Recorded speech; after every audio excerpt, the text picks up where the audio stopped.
All right, welcome everybody to the Leadership Radar. I'm Rachel Lee, the COO and Executive Coach for the Canthal Group, and this is our fearless leader, Darren Canthal. And we are here today to talk to you about if you can't change people, then change people. But before we dive into that, I have two announcements to make. This is very important, so everybody listen up. If you did watch our last episode of our live, there was a little bit of a disagreement with the appropriateness of our infamous dad joke. And for all of those who have been watching and following, I would like you to know that Darren has been through sensitivity training. And from now on going forward, it is totally family appropriate dad jokes. I don't remember agreeing to that. Then you didn't listen. I don't remember agreeing to that exactly. I think we pretty much really did agree to that. This has been a very in-depth conversation that we used our skills with, and we did agree. Anyway, all right, all that to say, that was we had to use our leadership skills. Number two, we have an announcement to make. So we have a leadership accelerator program that we are going to kick off in May.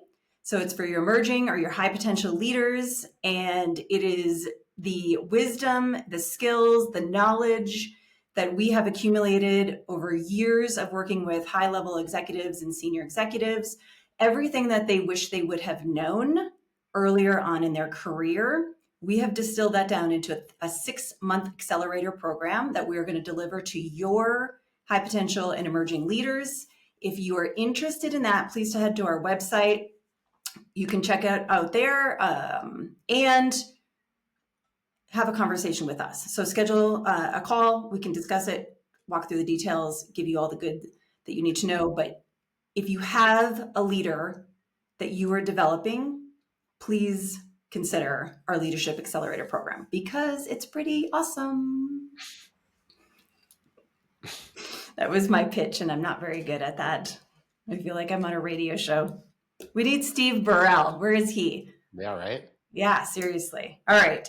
Okay, dad joke. Let's take it away. What did the fish say when it swam into a wall? I know this one. Damn. You're taking the wind out of my sails. I can't even tell a good joke now. It's a great joke. It's a great joke. It's very appropriate for all ages. It is old.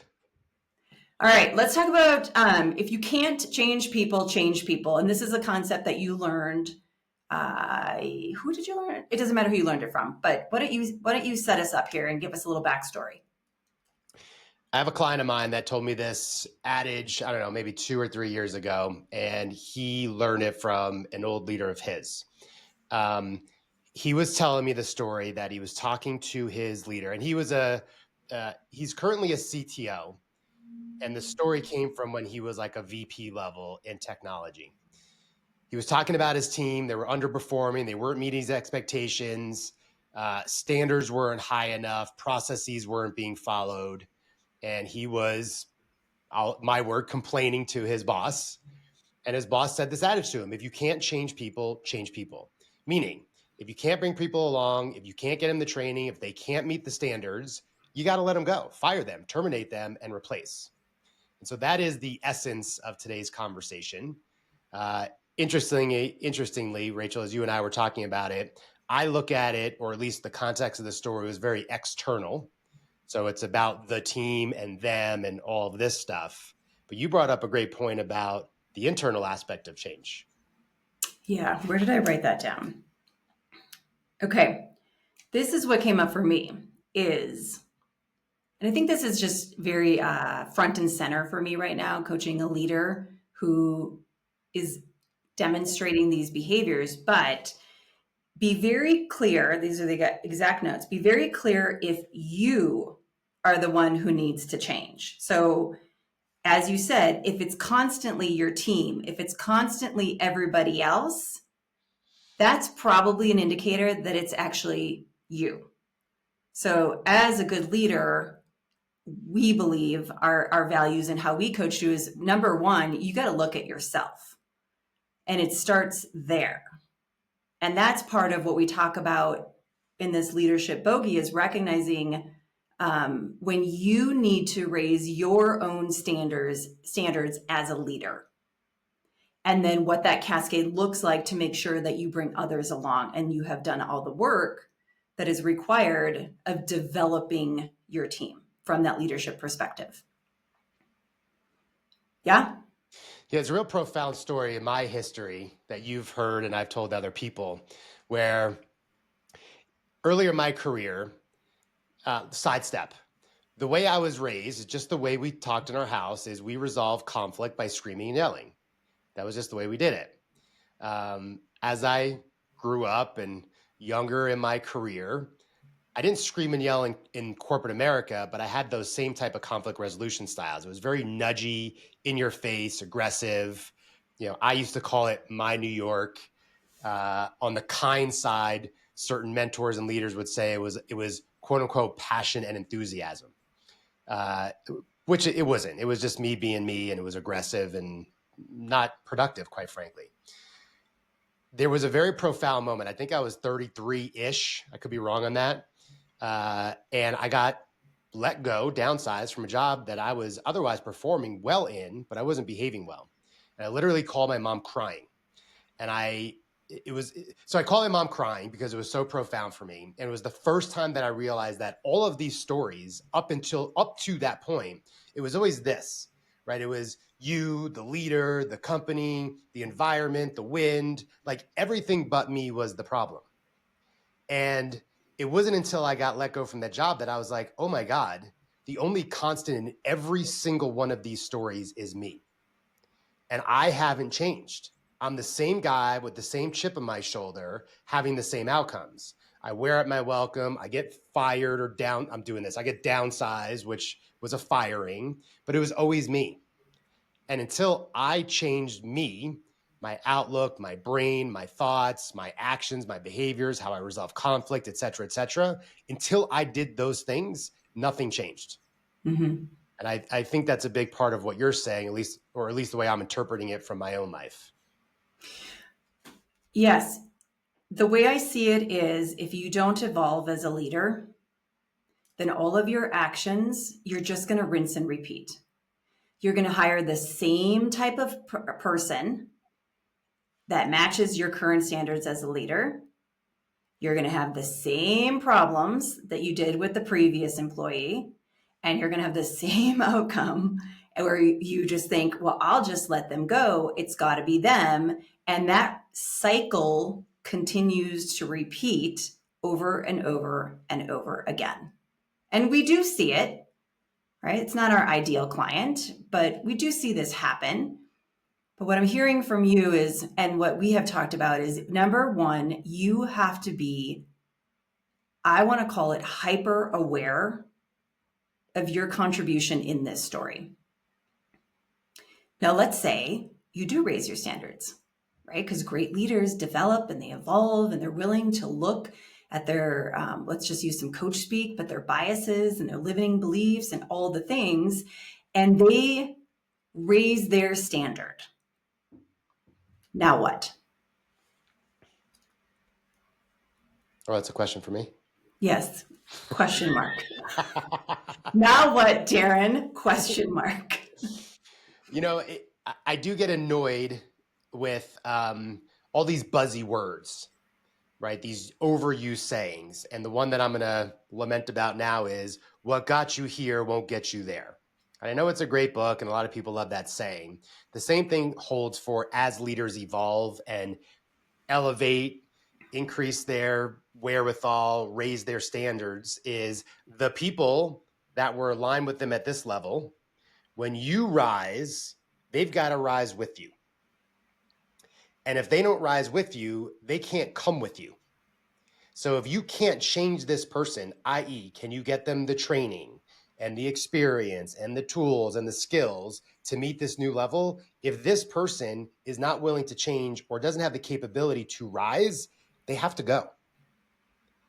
Because what you will be doing is you as a leader, as you raise your standard, this is now your weakest link or your dead weight. And you are carrying them up until the point that you let them go or they can rise themselves? I see two, there's probably more, but there's two pathways here though. Cause it's okay. Like, let's just be honest. It's never this cut and dry and this simple. So yes, you have to let them go if they are unable or unwilling to rise to your standards. And there's also that whole other side that as the leader, you are responsible to do to help them raise their standards. Keeping them involved in the conversation, letting them know what's coming in the future, being transparent with what is being worked on, new expectations, new standards. What skills, what tools, what resources do they need? You froze right now with the worst face ever. But it's what you're doing. Here's the thing is like whatever resources that you have accumulated or experts or tools that you are using to raise your standard, I believe it's your obligation as a leader to then pass that wisdom on to your team so they can also raise their standards. There's nothing worse than when you as a leader are operating in a silo, you're thinking in a vacuum, and you're making all of these changes, and then you walk in the door and you're like, what's everybody's problem? Why don't they know what's going on? Why aren't they matching my standards? You and I have had this actually in our relationship because I do this, right? I'm in my head thinking, and I'm doing my internal work, whatever my triggers are and my thoughts are for the next steps. And then all of a sudden I'll be like, okay, so boom. And I like drop this thing in your lap. And I'm like, why aren't you on board? What's the problem? And you're like, you've been thinking about this for 6 months. You just handed it to me. Give me a second to catch up and process this. So as a leader, I see that some leaders will do that too. And then they get frustrated and they're like, well, clearly, it's the attitude. Like clearly they can't match. So I'll just get rid of them, which you also might need to. And that is the best thing that you can do for both parties involved. If you have to let go. There's another part of this story that I know from my days in HR.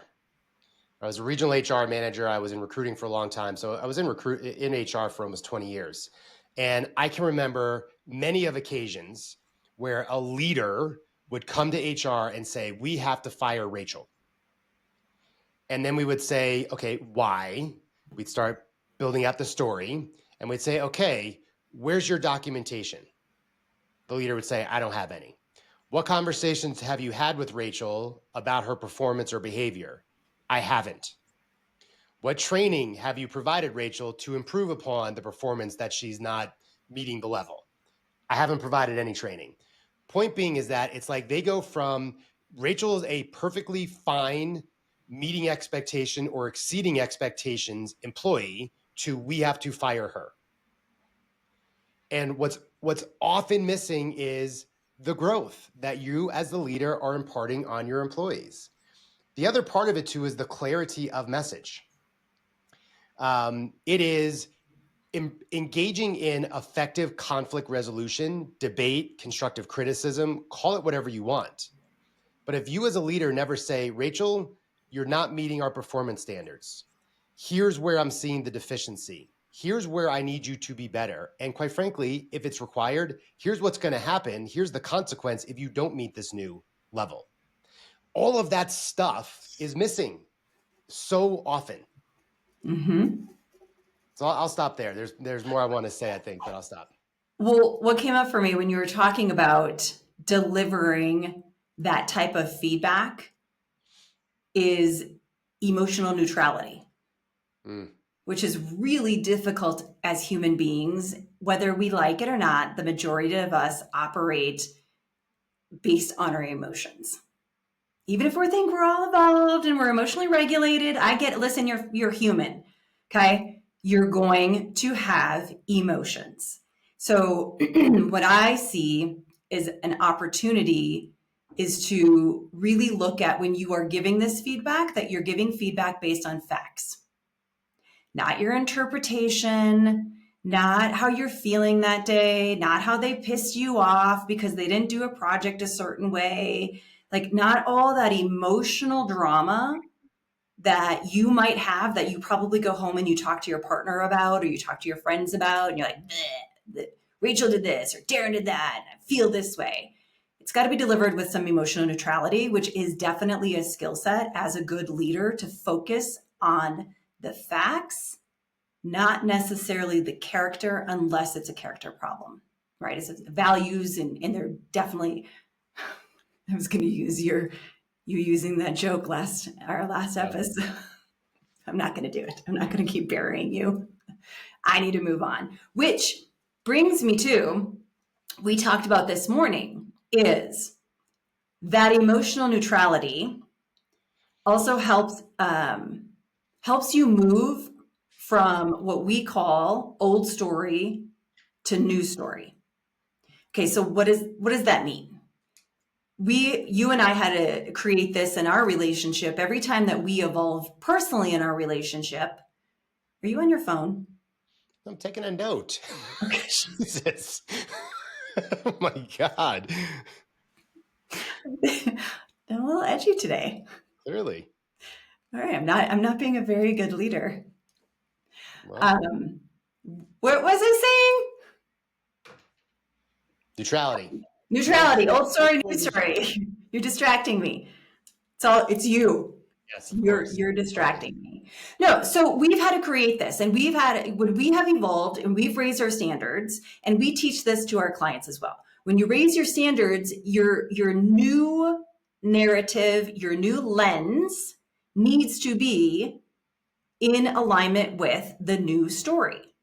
So if you're delivering this message, and let's say your employee or your direct report is making the change, are you as the leader, are you judging them or perceiving them through your old narrative, your old story, your old feelings that you had for them? Or are you doing the work to, as you'll say, and you can talk about it, repair your perspective of that individual and see them in this new light? You cannot continue to punish them if they have made the change.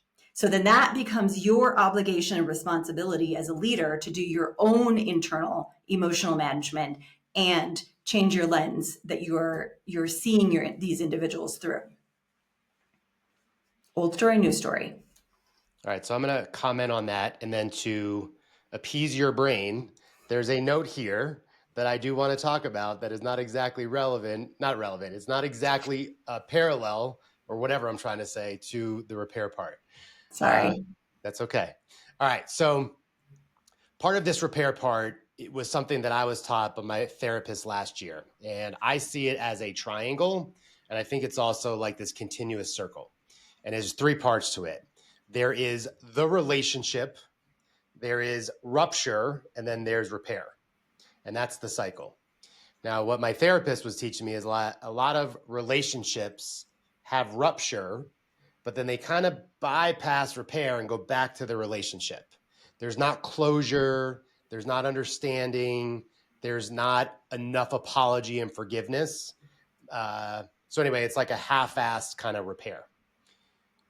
Now, Rachel, your point, because we talked about this morning, was that some leaders, as they change their standards, change their expectations, they have preconceived opinions of certain people. And even when those people start to improve, the leader is still biased on the old story. Yes.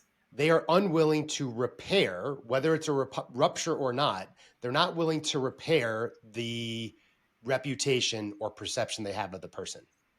It's almost like the person that can never win in your eyes. No matter what you do, you always think that, you're underwhelming, underperforming, fill in the blank. Mm-hmm. So a very long-winded way to say is repair is multifaceted. I think when there is true rupture, there is apology, forgiveness. There's apology and forgiveness. And there's also a moving on. And not forgetting, but it's moving past. Okay, if you forgive someone, then you're saying, okay, maybe you wronged me. I understand you're sorry. I'm going to accept that apology. And now we move on. We don't hold on to all that shit. I mean, I guess we do sometimes, but the main point is not to. The same holds true when new standards, right? If I raise the standard and you meet me there, then I got to hold you in that new story. Which is part of the leader's new standard. Correct. Yep. So this is like webs and tentacles. There's a lot, which is why leadership can be so challenging if you're trying to figure this out on your own. Right? When you're in it, you're too close to it. You can't see, you can't widen your lens and see the overview or the 10,000 foot view. Like, you're in it. And this is all part of evolving in leadership.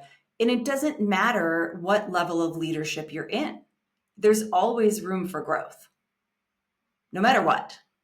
So this is why I think that these conversations are important, because, if you just take away as a leader, you take one thing away from this episode, it could be old story, new story. It could be, are you raising your standards? It could be, are you sharing the wisdom, or are you hoarding the success?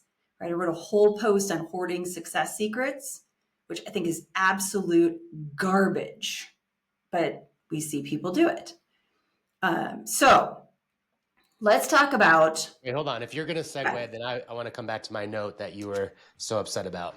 I wasn't upset. I was a little triggered based on our personal relationship. All right. So what's that book that you and I have listened partly to? It's the two military guys. Is it Extreme Ownership? Extreme Leadership? Extreme Leader. Okay. It's one of those two. And it's written by two military guys who lived through wartime, literal life and death. And the main theme of the book is that regardless of what happens to your team, you are ultimately responsible as the leader, period. Like, no debate. The reason I raise that is because, yes, we're talking about if you can't change people, i.e., if you can't help your team evolve to your standard, then terminate them. I mean, that's the essence of this saying, right? The deeper part of it is, often, in order for the team to change, the leader has to change first and then show these external new behaviors, new stories, as you said. I know that's redundant. Here are the changes that I hear. Let me rephrase. Here are the changes that are most important for leaders in order for their team to then grow with them. Number one, they have to set the new expectation. And this is no different than any leader that has annual goals and initiatives. It may be along the pathway of a 3 to 5 year plan, but every year there is something bigger that we're trying to accomplish. So every year a leader does this. Here's what we're going to accomplish. So setting clear expectations. 2 is setting the standard, right? It's not just what we're going to accomplish. It's not so much of how you're going to do it. I think that's a pitfall that some leaders get into, is they say, okay, Rachel, here's what we're going to accomplish, and here's how I need you to do it, as opposed to letting you be the expert in figuring out the how. But it's talking about what we're going to achieve and the quality of which it needs to be achieved, right? If we're building a house and, all 4 walls are crooked, clearly the house is not up to code and it's not up to standard, right? Mm-hmm. So what is the expectation? What's the standard? 3 is leaders have to become better at engaging conflict, period. I see it at the CEO level all the way down, period. And conflict doesn't mean that we're in fight or in confrontation. It means debate, disagreement, constructive criticism, performance evals, whether it's formal or informal. Like, your people need to know how they are performing, period. That's the other thing. It's maybe the biggest one, is all too often leaders are not willing to say, Rachel, you're not meeting expectations. So why do you see that? What's your experience been? My experience is they don't know how to say it based upon a lack of emotional neutrality. So they are heightened, and therefore the way they think about communicating it is also heightened. So they're not neutral in the way they say it. So it's better not to say anything. Mm-hmm. The other is this like overemphasis of empathy. Oh, I don't want to hurt Rachel's feelings. I really like Rachel, so I don't want to tell her. There's also an element of, you're better than nothing. Oof. Ooh. Is I don't have headcount. It takes too long. You're performing some critical thing, even though you do all these other things that are not good. But I'm going to accept the unacceptable, my saying, because you do this one or few things really well. So it's the long-term pain for the short-term gain. Oof. Yes. Reverse that. I mean, those are the main things. That's mainly why I hear people are not willing. Okay. Well, Real quick, yeah. one last thing. Part of Yeah. the solution to that is a talk track. Right? So when people aren't quite sure, it is coming up with what they're going to say when. My favorite thing is always to announce the thing. Rachel, I need to have a difficult conversation with you. I know you well enough, and I know you need time to digest. So what I'd like to do is have this conversation today, answer whatever immediate questions you have. I know you need to sleep on it. What I like to do is come back tomorrow and finish this conversation up. Talk track. All right. Sorry. Thanks for letting me get that out. Go ahead. No, I mean, it's probably along the lines of what I was going to ask you about is how you can deliver it to remove neutrality.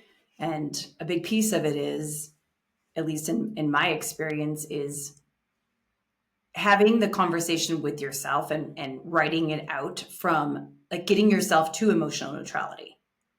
If I didn't feel this way, what would it sound like? If I were not judging them through this lens, what would I say? And if you can't even do that, you can always go to what are the facts? Like you can have lots of feelings and thoughts about facts, but facts are facts. And if you want to negotiate them, well, good luck, have fun. It's just not useful. So what you're saying, I think covers number 4 here on creating clear standards that drive performance. You got to be clear. You have to understand yourself first. What are your own standards as a leader? And then, as you said, learn to communicate them. And I think, in my experience, the communication piece has been the most difficult piece for leaders. Yes. For anybody. Let's Life. just be anybody. It doesn't matter if it's with your husband or your wife or your kids or the communication is so difficult. You know, it's not like we're taught this. It's not like we go to school and we taught like, how do we actually have productive communication and conflict resolution and what words would be best here and how do we stay emotionally neutral? And there's a lot there that we just are not ever taught, right? Case in point, the way you were taught to communicate was to yell and scream. The way I was taught to communicate was literally stick your head in the sand and then it all goes away. Don't address anything. Don't say anything. Just ignore it. Just like go on about your day. So there's a lot of history that comes in for individuals around communication. That's long-standing history and patterns. So but it can be learned, right? I think that's the piece that we're trying to say is you can learn how to communicate differently, and you have to as a leader because you have to be a ninja with your communication because every person is going to require a different communication pathway. Yeah, I was just thinking about myself here for a moment is that, all right, so what did I have to change? My old way of being was to seek out confrontation because I wanted to argue and debate with you. And the reason I wanted to argue and debate with you is because my insecurity, my judge told me that for me to be worthy, I have to be right. And in order for me to be worthy, you have to admit that I'm right. And so I thought I was this really great debater because I had these great points. And so when I got triggered, when I got your shitty email or you disagreed with me in a meeting, I was on the attack right there and then. So the first change I had to make was not to engage in those debates. And I remember specifically doing that work and feeling that all familiar. And I do this because like I feel this rage in me sometimes, right? This real elevation. And I would sit on my hands. I would take notes. I would write out what I was feeling in the moment. I would say to myself, you are going to step in a pitfall. And I curse at myself, so it was a lot more colorful. You are going to F this up if you open your mouth. Shut up. And a lot of times it really was applying that 24-hour rule. That was a real change. And part of what you were saying a minute ago is, yes, you can teach old dogs new tricks. However, the old dog is still the old dog, right? You and I are handling or working through some of this stuff right now with me, right? Like I have these great moments and then unfortunately I revert back to old behaviors, right? I get snappy and I lose my temper and the stuff, which then requires me to be that much more thoughtful about the changes I'm trying to make. Mm-hmm. Everybody has long-standing neural pathways. And everybody has lived experience of, if I speak this way, then this happens. Therefore, I won't speak this way. And so from a truly human protective mechanism, right? We've all had to go through life figuring out how to keep ourselves emotionally, physically, mentally, psychologically safe. And we've done that by being the brilliant people that we are, and just, I say, have a lot of compassion for yourself. So if you are a leader and you're like, oh my God, that's me, that's me, that's me, that's me, like have some compassion for yourself, right? Don't use it against you. Just recognize that you created that because that was the safest way for you to survive in this world, especially as a younger version of yourself that did not have the tools and the mentoring and the skills and the cognitive functioning that you do now as a grown-ass adult. So grace. And don't use that against you. Just look at it and say, okay, that doesn't work for me anymore. And so therefore, how do I need to do the work to reprogram those neural pathways? And just like you said, I think those were all great examples of you physically had to do something, which is also, when you look at EMDR and breaking the pathway, that is part of it, is like you have this automatic pathway in your brain. Well, if you do something physical, it forces that pathway to be broken and divert. And so that skill set that you have used, put your hands underneath you, write something out, right? That is a great way to break that pathway. So it just gives you the moment to pause. If you'll hear a lot of, if you look up the pause, it gives you the pause to reevaluate so you can respond differently. And that is how you change neural pathways, is through repetitive change over and over and over and over again. And it just becomes your new normal. So it is possible. It's very possible. People have a profound capacity to change. I know we say you can't change people. People don't change. They are who they are. And I call complete and utter bullshit. People can profoundly change if they want to. So give them the opportunity. That's the operative word, if they want to. If they want to. That's the biggest thing. So you want your team to change. You want your partner to change. You want your kids to change, right? If they don't want to, you got to drop the reins. Like we know we are working with somebody right now who is resisting change and just resistant to looking at themselves in this situation. And because they feel they're not changing themselves, they feel out of control with everything outside of them. And therefore, if they feel out of control outside, what do? You tighten the reins. You try to control people. You try to control what they say and how they act and what they do. And let's control, control, control, control. It doesn't work. Got to drop the reins and let them decide if they want to change or not. And that, I think, all of that, everything we've just talked about, is the whole concept of, if you've done all these things that we've discussed here, and then more so, okay? Right? We're just talking about a little bit of, we're talking about like 1% of 100 things that you could, 100% of what you could do to change. But at the end of the day, if somebody doesn't want to change, they're unable or they're unwilling, that's when you need to change people as a leader. But you got to give them that runway, in my opinion, as a good leader. Few things. One, you made the point earlier about if a leader listening is like, oh my God, I'm doing these things or I need to change. I always revert back to the old De La Soul song, 3 is the magic number, meaning don't try to do 100 things. I think identifying 3 things I'm willing to experiment with is the magic number. Now, granted, margin of error, 3 to 5, right? If we try to change 10 things, we're going to do nothing. So 3 things to do is, to me, the best.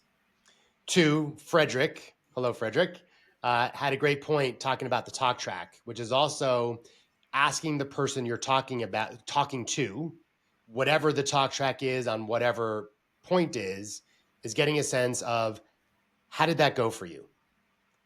Did I deliver this feedback in a productive way? How are you feeling? Anything you want to change? So there is this, in his words, getting their buy-in. I think there's also some validation, but yes, he's right. There is buy-in. Another point, and I learned this, I'm actually going to give me some credit for this, because I remember when I was in corporate and I would be asking people who I didn't have direct authority over. These were peers or folks in other departments, and I needed something from them.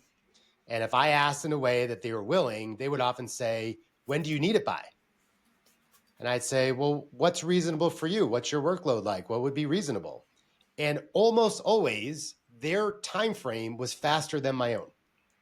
So part of the change for some people could literally be, instead of dictating the rules or dictating this, that, or the other, is ask the person, when would be good for you? What's reasonable? That always worked really well.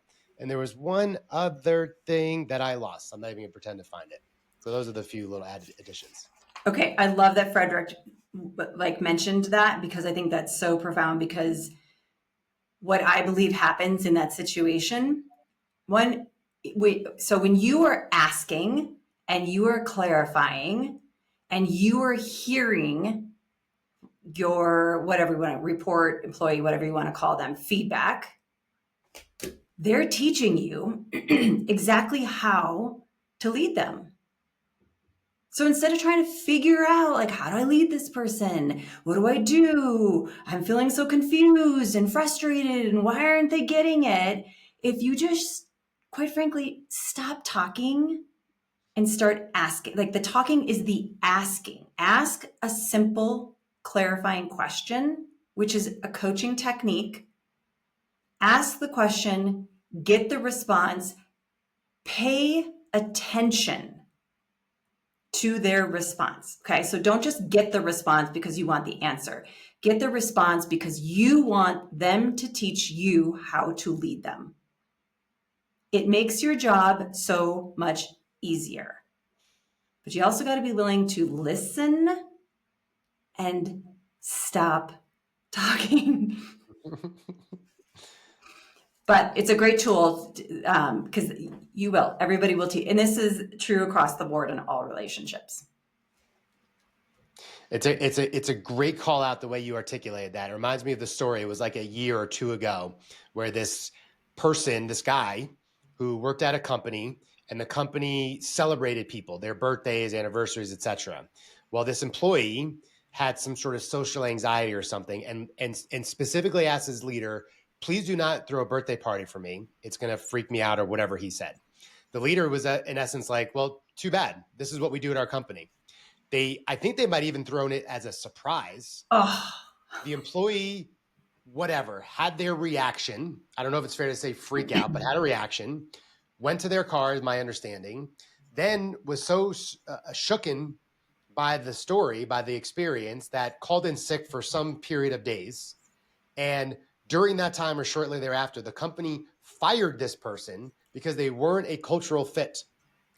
And he sued and won.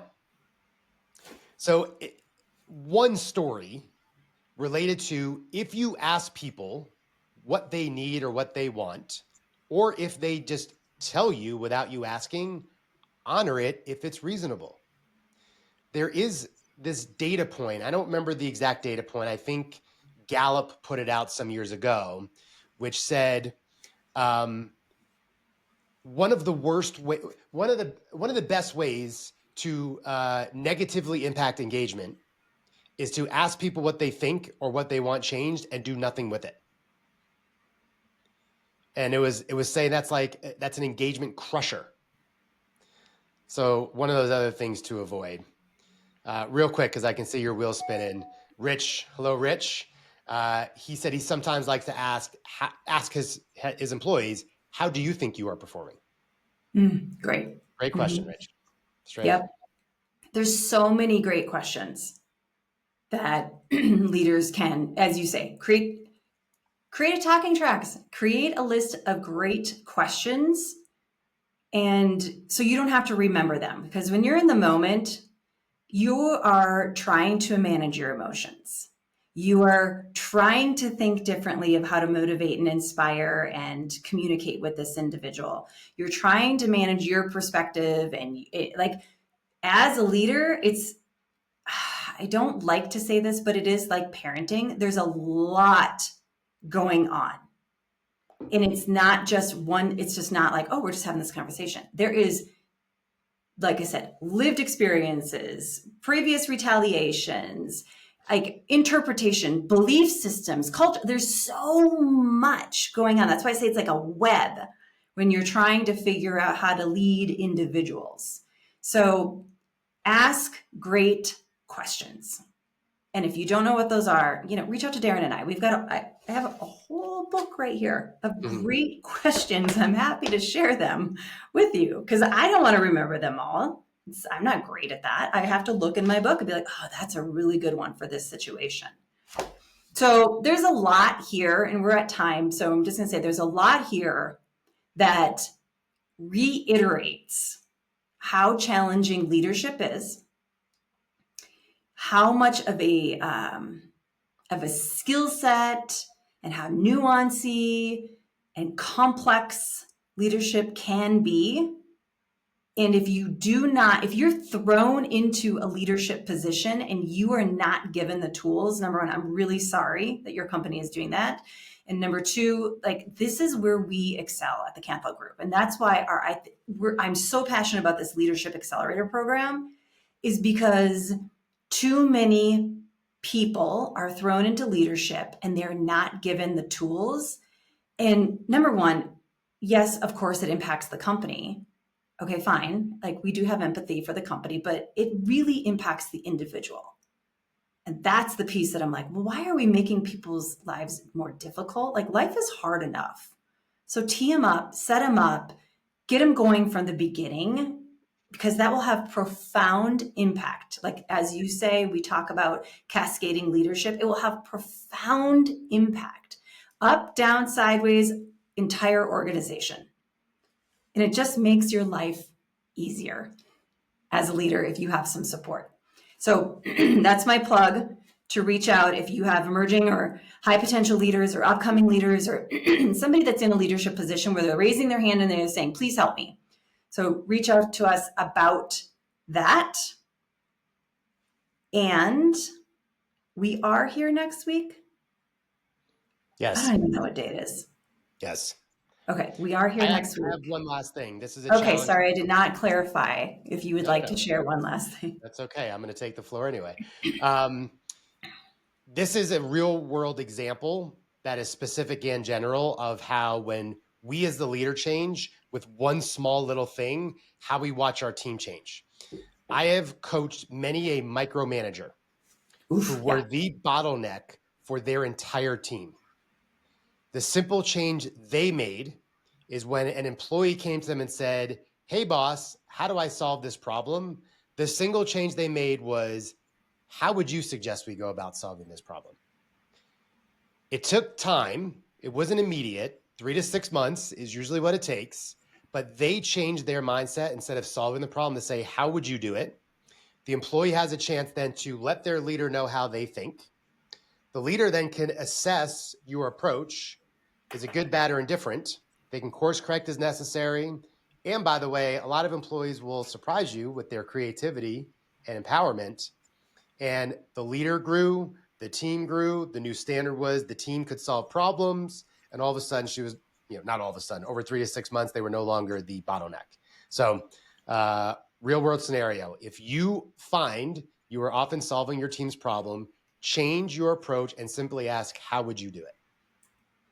I know we're at time, but that story reminds me of, I don't even know where this came from, but I'm sure everybody has heard it, right? If you're a if you're a farmer and you drive the tractor out to the field every single day to feed the cows, and you take the same path, right? You're going to have this deep rut that you don't even have to have your hands on the wheel anymore. It'll just take you there and take you back. What you're saying, and this, God, I'm not thinking well today. I'm very slow. Is if at the beginning it's a 1 degree shift.